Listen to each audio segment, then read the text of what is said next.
it can't be fixed. Life sucks. How much you want to bet the kids are going to come down now? Both of them at the same time. And RV living is a really, really good, cost-effective option. We live stationary in our RV. We're going to talk about the pros and the cons. And I think we agreed that we're going to start with the cons. Our first con is the noise of the AC.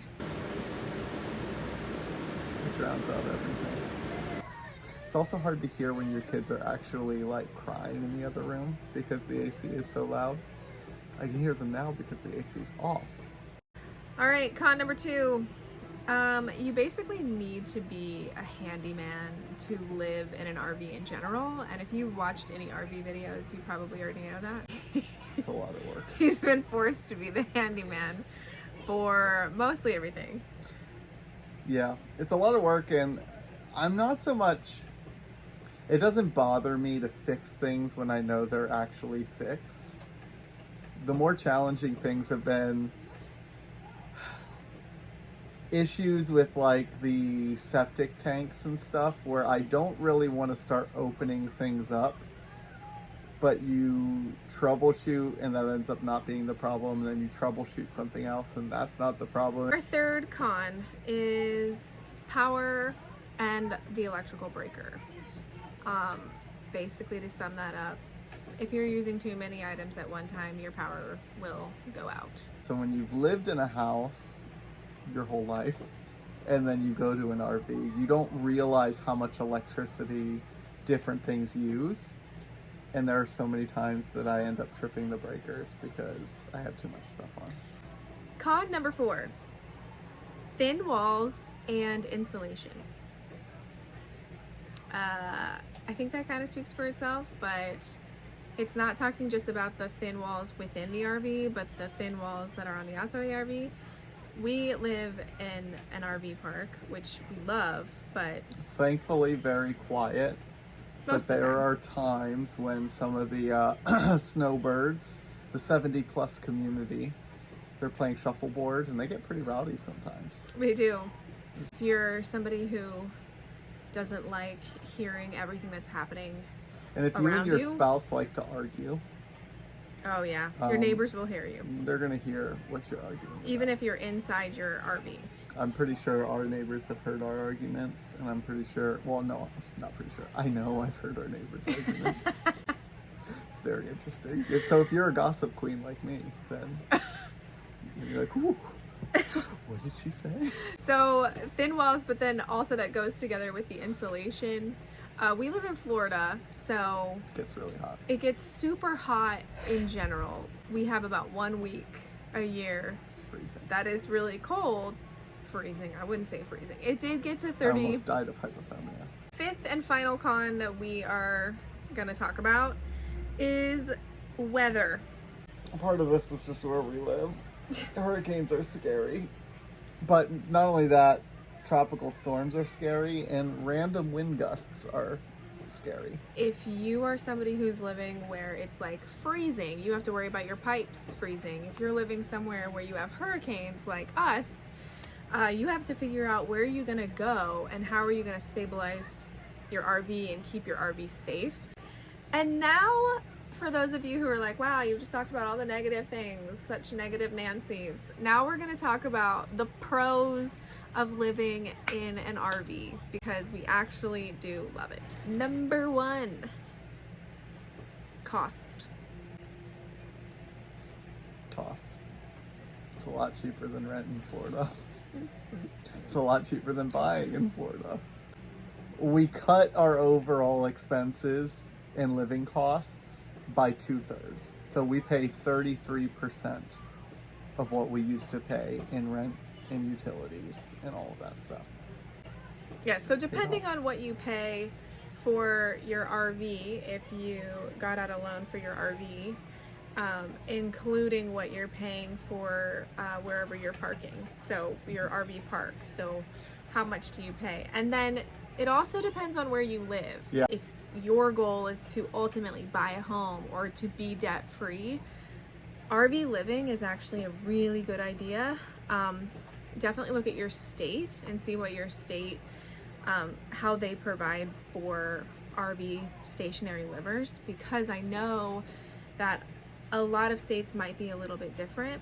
I know for us living in Florida and for us living in this particular RV park, this park wants stationary livers. We have neighbors who have families just like us who are saving money to be able to buy a home. Living in an RV, pro number 2 would be family togetherness. Now this is kind of 2 parts because we actually have quite a large RV. We live in a Sabre fifth wheel, and so we have a lot of space. So if you look at any of our previous videos, you'll see that we actually have like a pretty open main room. We have a bedroom, we have a loft, and then we have our own bedroom. And so we have a lot of space in here for our family. We have 2 kids, almost 3. Especially with small kids. When we lived in a house, I don't know, we're both kind of like overly paranoid parents. Anytime my kids are in the other room and they're quiet, I'm like, that can only mean one thing. Yeah. Their finger is in a power socket, or they're chewing on a marble that they found somehow. Pro number 3 would be forcefully being in a situation where you have to declutter and you have to downsize. Mm-hmm. So we lived in just a 2-bedroom, 2-bathroom house before we I moved think it was here. like 1,600 square feet. It had, you know, it wasn't big, but we had a 2-car garage, which was definitely one of the problems for us. Was just when you have the space, you fill up the space. It's a good recalibration of your mindset, because you actually are forced to learn what is important and what isn't important. Yep. Pro number 4, security due to mobility. Let's elaborate on that, because we're not talking about security as in like we're safe, even though I do feel safe, because you can have a security system in your RV. We have ADT. It actually took me a moment to like remember what that one even was.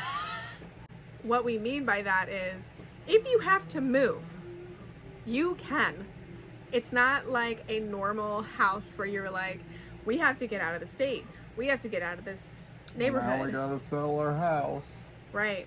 It's like, nope, you can just up and go. There's almost like a sense of freedom with that, of like, well, actually, the most expensive thing we own, we can just hook up to a tow and then just take it Yeah. wherever we want. We can take our home wherever we go. Pro number 5. You can be self-sufficient. And also it kind of puts you in a position to be able to be the handyman. Now this goes with A con. one of our cons, because if you remember, con number 2 Fixing was, stuff is very high highs and very low lows. yeah, so con number 2 was needing to be a handyman, and then pro number 5 was literally being a handyman and being able to be self-sufficient. Yeah. That is a pro. If you are willing to learn, you're gonna thrive. Yes, you're gonna have like hissy fits, and you're gonna think, what the heck? I've never had a hissy fit. I know I have. I'm 9 months pregnant, and when that toilet started burping every single day, I was like, we only have 1 toilet in this RV. What the chives? I've never lost my cool, not once. I've been just a bastion of stability and calm and put togetherness. All right, I'm gonna have the list up, but I definitely recommend RV living if this is something you want to do to open up doors for your family to be financially free. If it's something you want to do just to kind of get back on your feet, or You want to do it just to stick it to the man. Get out of the rat race. be prepared to have people think you're crazy, but at the end of the day, you might be able to buy a house one At the day. end of the day, maybe you are. Yeah, you do have to be like a bit crazy to live But we are. full A bit time crazy. in an RV.